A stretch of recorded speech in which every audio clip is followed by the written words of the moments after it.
Hello and welcome. मैं हूं रोहित और आप देख रहे हैं वर्ल्ड डिवाइजर, जहां अपने आसपास की दुनिया को समझने की कोशिश करते हैं। यह है पूजा खेड़कर, जिन्होंने एक गजब का बवाल काटा है।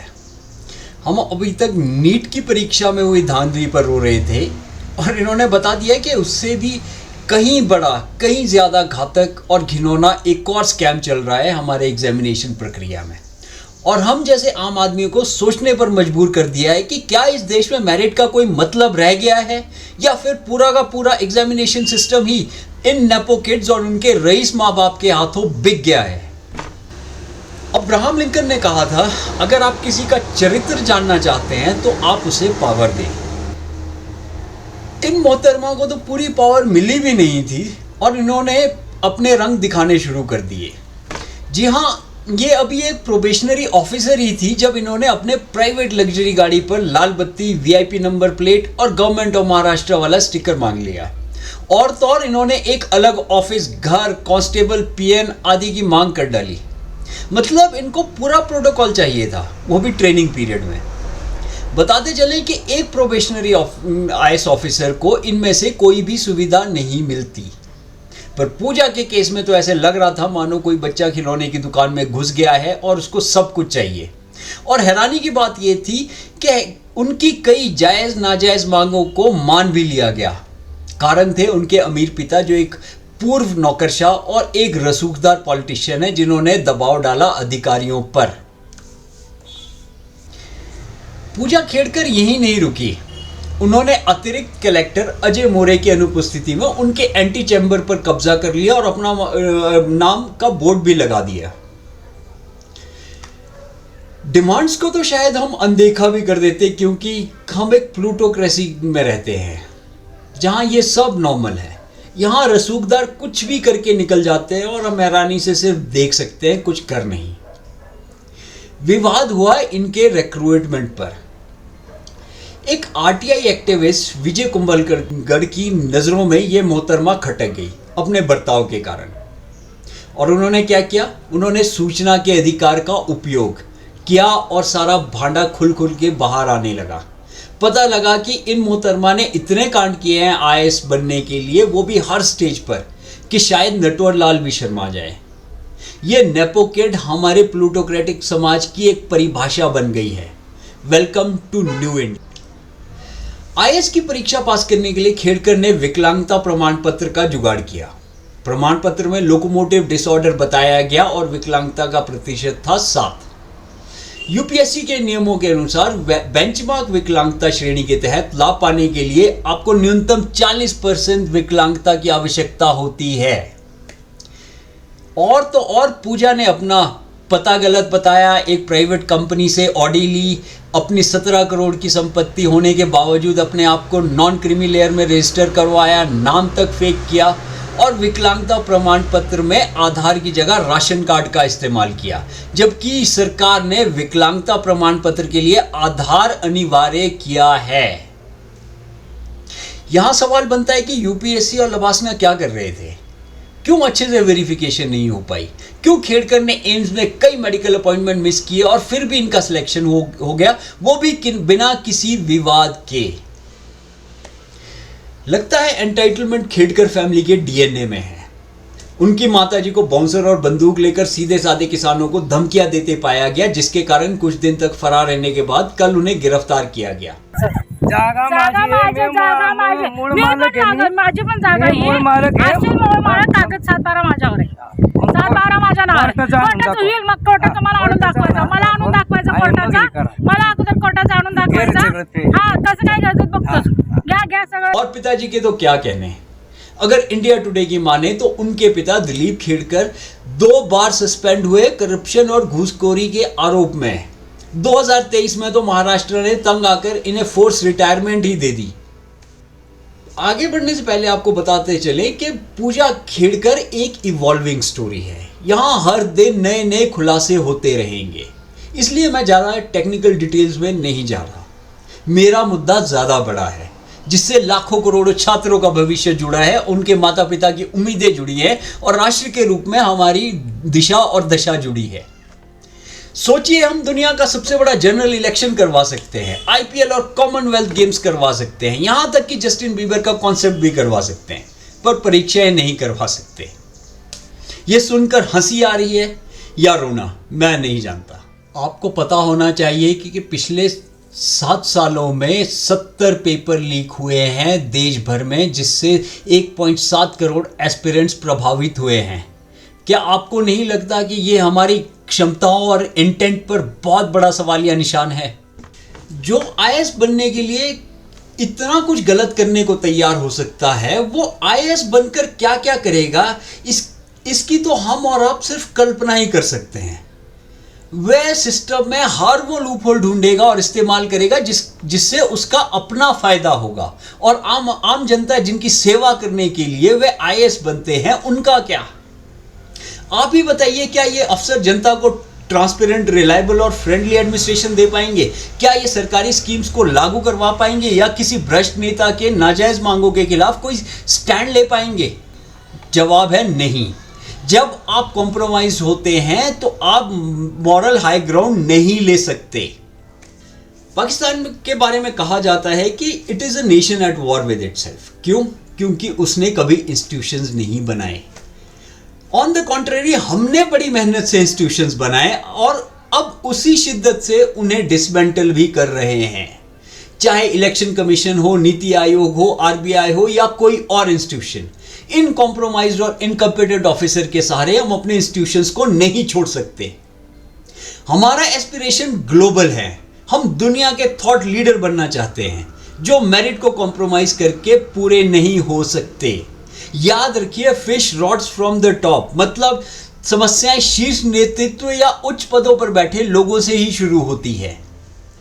आप ही बताइए, पूजा के केस में इतने रेड फ्लैग्स होने के बावजूद उनका सिलेक्शन कैसे हुआ? यह दिखाता है कि यूपीएससी में सब कुछ ठीक नहीं है। बाहर से देखने पर यूपीएससी एक बहुत चमकदार, एक बहुत खूबसूरत इमारत लग सकती है, पर जब आप इसके अंदर झांकेंगे तो पाएंगे कि इसकी दीवारें जंग खा रही हैं। जिससे पहले नींव हिल जाए, यूपीएससी को पूरी ओवरऑलिंग की जरूरत है, और वो भी जल्दी। यूपीएससी की करतूतें देखें तो आप सोचने पर मजबूर हो जाएंगे कि क्या ये एक डेमोक्रेटिक देश की सबसे प्रतिष्ठित टेस्टिंग एजेंसी है जो दुनिया का सबसे टफेस्ट एग्जाम कंडक्ट करती है। अब सेंटर अलॉटमेंट से लेकर पेपर चेकिंग तक और रिजल्ट डिक्लेरेशन तक कोई भी क्राइटेरिया, कोई भी पैरामीटर नजर नहीं आता। पेपर से एक हफ्ते पहले सेंटर डिक्लेयर कर दिया जाता है और first come first serve basis पर, जिससे एग्जामिनेशन माफिया को मौका मिल जाता है धांधली करने का। आप पेपर लीक, बोगी सिस्टम के बारे में पढ़िए तो खुद समझ जाएंगे कि मैं क्या कह रहा हूं। आंसर की भी डिक्लेयर होने में यूपीएससी को 11 महीने लग जाते हैं, जबकि जेईई, आईआईटी कुछ ही दिनों में डिक्लेयर कर देता है। इस बार तो यूपीएससी ने नया स्टैंडर्ड सेट कर दिया ट्रांसपेरेंसी में। परीक्षा का रिजल्ट घोषित कर उसमें सिर्फ रोल नंबर थे, किसी का नाम नहीं। किसी को नहीं पता था कि कौन सिलेक्ट हुआ है, बस कुछ फिगर्स दे दिए गए। और तो और यूपीएससी एथिक्स का पेपर करवाता है, पर उसका कोई मॉडल आंसर जारी नहीं करता। आप भी ऐसे लोगों को जानते होंगे जिन्होंने आरटीआई का प्रयोग किया होगा यूपीएससी से सूचनाएं निकलवाने के लिए, पर हुआ क्या, उनकी आरटीआई रिजेक्ट कर दी गई, ये कहकर कि जो कुछ भी हो रहा है वो नियमों के तहत ही हो रहा है। विडंबना देखिए, इन फर्जी आईएएस अफसरों ने अपने एथिक्स के पेपर में नैतिकता, ईमानदारी और सार्वजनिक सेवा के बारे में क्या क्या नहीं लिखा होगा, और अपने इंटरव्यू राउंड में अपने आप को मॉरली अपराइट साबित करने के लिए क्या क्या नहीं बोला होगा। Irony should die 1000 deaths if not already dead. हमारी सरकारों का भी अजब हाल है, चाहे वह पूर्व में कांग्रेस की सरकार हो या अभी की भाजपा सरकार। ये भ्रष्टाचार के मामलों में रिएक्ट करने में बहुत देर लगा देती है। जब तक कि कोई मामला तूल ना पकड़े और चारों तरफ थू ना हो रही हो, तब तक ये गांधी जी के 3 बंदरों की तरह ना कुछ देखते हैं, ना कुछ सुनते हैं, ना कुछ कहते हैं। पूजा खेड़कर का ही मामला लीजिए, लगभग 2 हफ्ते हो गए हैं इस मामले का खुलासा हुए। कार्रवाई होनी शुरू हुई है सिर्फ 4 दिन पहले, जब पूजा के ऑनगोइंग ट्रेनिंग को टेम्परेरीली रोक दिया गया। अच्छी खबर यह है कि आज यूपीएससी ने पूजा के खिलाफ एफआईआर फाइनली दर्ज कर दी है। उन्हें चार्ज किया गया है forgery, criminal conspiracy, cheating, misreporting of income, faking identity और breach of CSC exam rules के तहत। मुनव्वर राणा का एक शेर याद आता है, झूठ बोलते थे कितने सलीके से लोग, सच ने हर बार शर्मिंदा किया। यह अवेयरनेस का ही नतीजा था कि एक पावर के नशे में चूर आईएएस ट्रेनी और एक नेपो किड और उसकी पूरी फैमिली को सच का सामना करना पड़ रहा है। इसलिए हम सबको आवाज उठाना जरूरी है, चाहे सोशल मीडिया पर ही क्यों ना हो। पर हाँ, लड़ाई अभी खत्म नहीं हुई। हो सकता है मामला ठंडा होने के बाद पिताजी कुछ सिविल सर्विसेज के दिनों के कॉन्टैक्ट निकालें और मामले को ही रफा दफा कर दें और पापा की परी फुल फ्लैश्ड आईएएस ऑफिसर बनकर ना जाने क्या क्या गुल खिलाए।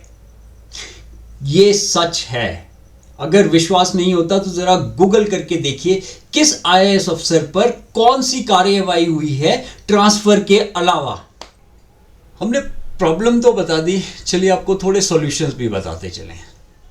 फ्रॉड करने वाली पूजा अकेली नहीं है। दर्जनों ऐसे मुन्ना भाई हैं जिन्होंने सिस्टम को सरकम इन्वेंट किया है और सिविल सर्विसेज में घुस गए हैं। मोदी जी, आपसे अपील है कि पिछले 20 साल के सभी कैंडिडेट जिन्होंने कोटा के तहत प्रवेश लिया है उनकी फिर से जांच हो और इस बार क्रॉस वेरिफिकेशन के साथ। परीक्षा के विभिन्न चरणों में बायोमेट्रिक वेरिफिकेशन, जिसमें फिंगरप्रिंट और रेटिना स्कैन शामिल हैं, का उपयोग करें ताकि उम्मीदवारों की पहचान सुनिश्चित हो सके, ताकि कोई और पूजा खेलकर अपना नाम बदल के सिस्टम को धोखा ना दे सके। आने वाले सभी प्रत्याशियों के सभी डॉक्यूमेंट्स को एक ऑनलाइन डाटाबेस में डाल दिया जाए जो आम जनता के लिए हमेशा अवेलेबल हो। कोई भी वहां जाकर किसी भी कैंडिडेट का डॉक्यूमेंट चेक कर सके।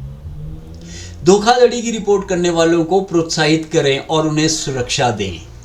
टोल फ्री हेल्पलाइन और ऑनलाइन पोर्टल स्थापित करें जहां उम्मीदवार और जनता बिना किसी डर के संदिग्ध गतिविधियों को रिपोर्ट कर सकें। अगर हो सके तो सारे इंटरव्यू और वेरिफिकेशन प्रोसेस की वीडियोग्राफी हो जिससे बाद में सार्वजनिक किया जा सके। इससे ट्रांसपेरेंसी आएगी जिसकी यूपीएससी को अभी शायद सबसे ज्यादा जरूरत है। मोदी साहब, आप पब्लिक एग्जामिनेशन एक्ट 2024 तो लेकर आ गए जिसमें अनफेयर मीन्स इन एग्जामिनेशन को डिस्करेज किया जा रहा है, पर आपको देखना होगा कि ये लॉ इंप्लीमेंट भी हो। कहीं ये कानून भी उन सैकड़ों कानून की तरह ना बन के रह जाए जो किताब में तो होते हैं पर जमीन पर कहीं नजर नहीं आते। याद रखिए, India is still over ruled but under governed. हमें लगातार आवाज उठाते रहना होगा जब तक कि ये काली भेड़ें सिस्टम से बाहर ना हो जाएं। मैं जानता हूं ये बहुत बहुत मुश्किल काम है क्योंकि हमें अपने कामों से फुर्सत नहीं, पर क्या है कि फुर्सत निकालनी पड़ेगी। सवाल है हमारे बच्चों के भविष्य का। सरकार को भी समझना चाहिए कि बात है विश्वास की, और एक बार सिविल सर्विस से जनता का विश्वास उठ जाए तो क्या होगा। मोदी साहब, प्लीज अपने 56 इंच का सीना दिखाइए और इस पर अच्छे से कार्रवाई कीजिए। सिर्फ लिपापोती मत कीजिएगा, पूरे की पूरी ब्यूरोक्रेसी को साफ कीजिए। मेक इट एन एग्जाम्पल, जिससे लोगों को लगे कि आप भ्रष्टाचार के खिलाफ सच में जीरो टॉलरेंस की नीति रखते हैं। बताइए एक आम टैक्स पेयर को कि उनके टैक्स का पैसा ऐसे इनकम्पिटेंट, एंटाइटल्ड और पोटेंशियली करप्ट सिविल सर्वेंट्स पर बर्बाद नहीं होने देंगे। और बताइए उन लाखों करोड़ों एस्पिरेंट्स को कि उनके हक की सीट उनको ही मिलेगी और क्राइटेरिया होगा मेरिट, सिर्फ मेरिट। अंत में आपको एक फ्रेडरिक बेस्टियर के कथन के साथ छोड़कर जाता हूं। When plunder becomes a way of life for a group of men in a society, over the course of time they create for themselves a legal system that authorizes it and a moral code that glorifies it. जब किसी समाज में कुछ लोग लूटपाट को अपना तरीका बना लेते हैं तो समय के साथ वे अपने लिए ऐसे कानून भी बना लेते हैं जो इस लूटपाट को वैधता देता है, और एक नैतिक सिद्धांत भी तैयार कर लेते हैं जो इसे महिमा मंडित करता है। आसान शब्दों में वे अपने गलत कामों को सही ठहराने के लिए पूरे सिस्टम को ही बदल देते हैं ताकि उनका गलत आचरण समाज में स्वीकार्य हो जाए। आज के लिए इतना ही, मिलेंगे अगली वीडियो में, तब तक के लिए पीस आउट। और हाँ, अगर आपको मेरा कंटेंट अच्छा लगे तो काइंडली लाइक, शेयर और सब्सक्राइब ज़रूर करें। आपके छोटे से जेस्चर से मुझे बहुत मोटिवेशन मिलेगी। और हाँ, आप मेरे विचारों से सहमत हैं या नहीं, कमेंट में लिख के बताइए। हाँ, गालियाँ भी चलेंगी।